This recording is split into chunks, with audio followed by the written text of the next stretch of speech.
Hello and very warm welcome. I am Dr. Sohail Qureshi and I'm bringing you this program Sharp Edge. In this program, I discuss the top issues confronting the world at the moment on the fronts of social, political, and strategic affairs. I bring up-to-date information, accurate data, and critical thinking to give you rational debate through the rational lens and not just a noise. Please come and visit my program on quews.news/sharpedge, and I wait to hear from your feedback, and please do not forget subscribing our channel. A $23 trillion opportunity. China's pivot to the Middle East and Africa is set to fuel investment boom worldwide. Egalitarian or Neo-Capitalism? China is a massive country with a population of 1.4 billion and a centuries-old history dating back to 1300 BC. It is called the cradle of Eastern civilization that gave the world some of the most ingenious inventions and discoveries, such as paper making, printing, gunpowder, compass, mechanical engineering, iron smelting, and paper currency, to name a few. Interestingly, the intoxicating aromatic beverage imported by the Dutch Indian Company around 500 years ago that spellbounded Westerners called tea is one of the most drank liquids in the world. Even the word tea stems from the Chinese word chai. However, the great world powers' notorious rise and fall witnessed the seesaw of fortune, and China remained a catch-up guy at the global theater for a long time. After a prolonged period of underdeveloping, impoverishment, and impotence, where the Chinese nation witnessed lengthy subjugation and plight by external powers, China is standing on its feet again.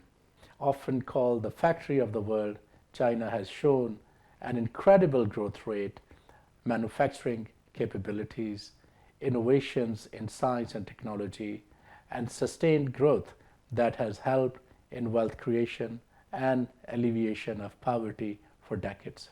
Reportedly, in the past 30 years, China's annual GDP grew from $361 billion to incredible $1,447 billion, a 41-fold increase, or probably a sustained 13% yearly increase that brought the lives of 800 million people from the poverty line and brought them above to a humane living.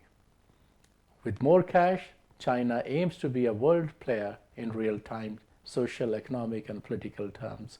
China aggressively follows its massive Belt and Road Initiative, the New Silk Route, as it is called. This China-led colossal infrastructure project aims to create physical infrastructure and stretches globally. A vision of the next era that was started by President Xi Jinping in 2013. Initially conceived to connect Asia and Europe, it has extended to Africa, Latin America, and Oceania.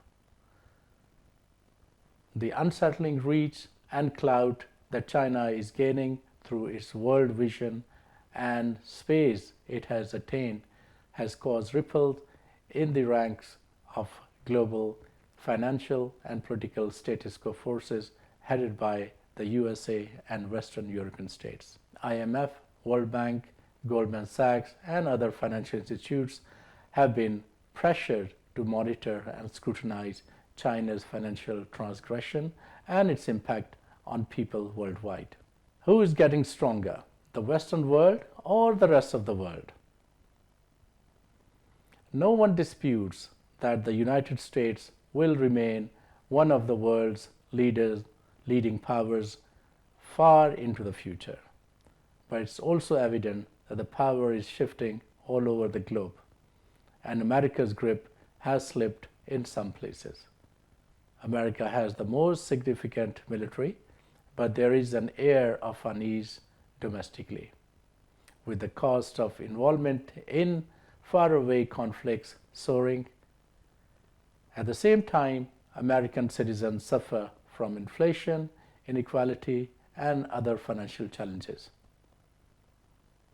Meanwhile, China's influence is rising throughout Asia, Africa, and the Middle East. With high levels of American military aid and vast amounts of dollars funding the Ukraine war, dealing with high inflation and mounting debt threatens America's global hegemonic position. America's world leadership is becoming increasingly fragile. The argument of Western liberalism has lost its allure, especially as nationalism and populism are spreading throughout the West and the rest of the world, looking for alternatives to American leadership. In the meantime, China invested heavily in Africa, surpassing America in foreign direct investment.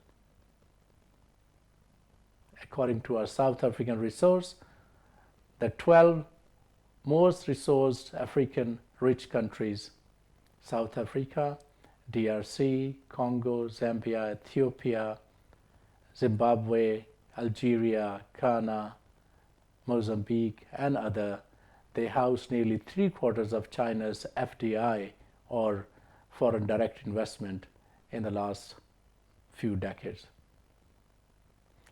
70% of this investment comes from Chinese private companies. These investments are transforming infrastructure landscapes in Africa. Roads, railways, airports, hospitals, schools, educational institutes, factories, and even farming have been overhauled or created from nowhere in Africa, enlarging the skilled labor and providing jobs for millions. Along comes the national debts of the African countries, but Africa is not worried about it because the people see progress they never saw before. Although the status quo powers of the world are worried about China's hegemonic tendencies, following considerable investment in the infrastructure in Africa that no other colonial, neo-colonial, or otherwise powers have done, China eyes upon the Middle Eastern sovereign wealth funds with a lot of money to invest. More of it is set to go to Chinese business, and it is predicted that China will also open its financial market for foreign direct investments. The increasing economic links between China and the Middle East show the challenges facing the United States as it navigates the region. The recent friendship deal between Iran and Saudi Arabia, who have diametrically opposed ideologies and governance style and a long history of hostility, was said to be brokered by China, to the utter chagrin and dismay of the United States. The friends again change in the political landscape in the Gulf shows how economic realities and interests shape the political scenes and make old enemies come closer. In a concerted effort, the global financial powers have started showing a doom and a gloom picture of China's economic model. China has long-term trade ambitions that may eventually sum up as political, military, and social hegemonic realizations, but that time is so far in the future. Now the people in the world are enjoying the Big Brother's generous offers in terms of loans or aids or helping in developing infrastructure, educating people, and providing health and civic facilities around the world with a view that the world will undoubtedly have strong purchasing power. What do the people buy? Houses, cars, furniture, daily items, clothes, toys. And where are these things made? In China, the factory of the world. The people worldwide are hailing China for offering huge investment that will shape their countries and regions and continents. Africa is not that underdeveloped after all now, having been through a troubled past, primarily because of the centuries-long colonial rule. No other power has done more work in Africa in centuries than what China has done in the last few decades. That's what the Africans believe. Substantial investments have gone in and still going into not only Africa but Asia and now to Latin America. The world is benefiting from the Chinese financial bonanza, and China is becoming a sore in every economic and political eye in the world, especially the old Western powers. Now it's time to scrutinize whether this huge investment is going to be the Achilles heel for China, because the debt is increasing. $23 trillion, is causing some kind of a ripple within China and elsewhere, whether it is a sustainable death or is it a death trap. However, on the other hand, it is transforming lives, it is shaping regions and bringing the infrastructure that will ensure that there is a sustained development in the world. It is the time to discuss this openly and through a peaceful manner, so that China's death trap or egalitarian financial bonanza can be scrutinized more closely.